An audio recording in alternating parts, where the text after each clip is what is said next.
ಇನ್ನು ಧ್ರುವತಾರೆ ಮರೆಯಾಗಿದ್ದಾರೆ. ಹಳೆ ಮೈಸೂರು ಭಾಗದ ಪ್ರಭಾವಿ ದಲಿತ ಮುಖಂಡ, ಸ್ವಾಭಿಮಾನಿ ರಾಜಕಾರಣಿ, ದಲಿತ ಸಮುದಾಯದ ಬಹುದೊಡ್ಡ ಧ್ವನಿ, ನಿಷ್ಕಳಂಕ ರಾಜಕೀಯ ಜೀವನ ಪೂರೈಸಿರುವಂತಹ ವಿ ಶ್ರೀನಿವಾಸ್ ಪ್ರಸಾದ್ ಅವರು ಅಸ್ತಂಗಿತರಾಗಿದ್ದಾರೆ. ಈ ಮೂಲಕ ರಾಜಕೀಯದ ಮಹಾನ್ ಕೊಂಡಿ ಕಳಚಿದಂತಾಗಿದೆ. ಇದರ ಡೀಟೇಲ್ಸ್ ಇಲ್ಲಿದೆ ನೋಡಿ.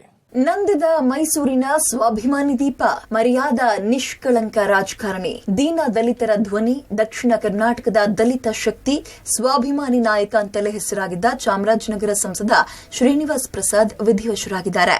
ದೀರ್ಘಕಾಲದ ಮೂತ್ರಪಿಂಡ ಸಮಸ್ಯೆಯಿಂದ ಬಳಲ್ತಾ ಇದ್ದ ಶ್ರೀನಿವಾಸ್ ಪ್ರಸಾದ್ ಇತ್ತೀಚೆಗೆ ಸಂಪೂರ್ಣ ವಿಶ್ರಾಂತಿಯ ಮೊರೆ ಹೋಗಿದ್ರು.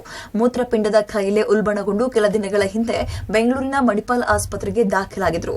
ಆದರೆ ಚಿಕಿತ್ಸೆ ಫಲಕಾರಿಯಾಗದೆ ಇಹಲೋಕವನ್ನ ತ್ಯಜಿಸಿದ್ದಾರೆ. 6 ಸಲ ಸಂಸದರು ಹಾಗೂ 2 ಸಲ ಶಾಸಕರಾಗಿ 40 ವರ್ಷಗಳ ಕಾಲ ಅಧಿಕಾರದಲ್ಲಿ ಇದ್ರೂ ಕೂಡ ಯಾವತ್ತಿಗೂ ಹೆಸರು ಕೆಡಿಸಿಕೊಳ್ಳದ ಕಳಂಕರಹಿತ ರಾಜಕಾರಣಿ ಅಂತಲೇ ಶ್ರೀನಿವಾಸ್ ಪ್ರಸಾದ್ ಹೆಸರಾಗಿದ್ರು. ಸ್ವಾಭಿಮಾನಕ್ಕೆ ಹೆಸರಾಗಿದ್ದ ಶ್ರೀನಿವಾಸ್ ಪ್ರಸಾದ್ ಸಂಪುಟದಿಂದ ಕೈಬಿಟ್ಟಿದ್ದಕ್ಕೆ ಕಾಂಗ್ರೆಸ್ ತೊರೆದು ಬಿಜೆಪಿ ಸೇರಿದ್ರು. ಇತ್ತೀಚೆಗೆ ಸಕ್ರಿಯ ರಾಜಕಾರಣಕ್ಕೆ ಗುಡ್ ಬೈ ಹೇಳಿ ಲೋಕಸಭಾ ಚುನಾವಣೆಯಲ್ಲಿ ತಟಸ್ಥರೂ ಆಗಿದ್ರು. ದಲಿತರ ಆಶಾಕಿರಣವಾಗಿದ್ದ ಶ್ರೀನಿವಾಸ್ ಪ್ರಸಾದ್ ನಿಧನಕ್ಕೆ ಪ್ರಧಾನಿ ಮೋದಿ ಕಂಬನಿ ಮಿಡ್ತಿದ್ದಾರೆ. आज सुबह ही हमें एक दुखद खबर मिली है. संसद में मेरे साथी बीजेपी के वरिष्ठ नेता और सामाजिक न्याय के अग्रणी सिपाही श्रीनिवास प्रसाद जी अब हमारे बीच नहीं रहे. श्रीनिवास प्रसाद जी कर्नाटका की चामराजनगर से सांसद थे. श्रीनिवास जी जमीन से जुड़े नेता थे, सच्चे अर्थ में जननेता थे. अपने इतने दशकों के सामाजिक जीवन में उन्होंने हर क्षण गरीबों, शोषितों, ವಂಚಿತೋं की सेवा. ನಾಳೆ ಶ್ರೀನಿವಾಸ್ ಪ್ರಸಾದ್ ಅಂತ್ಯಕ್ರಿಯೆ, ಮೆರವಣಿಗೆ ಬಳಿಕ ಅಂತ್ಯಕ್ರಿಯೆ. ಬೆಳಗ್ಗೆಯಿಂದ ಜಯಲಕ್ಷ್ಮೀಪುರಂ ನಿವಾಸದಲ್ಲಿ ಸಾರ್ವಜನಿಕರ ದರ್ಶನಕ್ಕೆ ವ್ಯವಸ್ಥೆ ಮಾಡಲಾಗಿತ್ತು. ಮಧ್ಯಾಹ್ನದ ನಂತರ ಅಶೋಕಪುರಂನ ಎನ್ಟಿಎಂ ಶಾಲೆಯ ಆವರಣದಲ್ಲಿ ಅಂತಿಮ ದರ್ಶನಕ್ಕೆ ವ್ಯವಸ್ಥೆ ಮಾಡಿದ್ರು.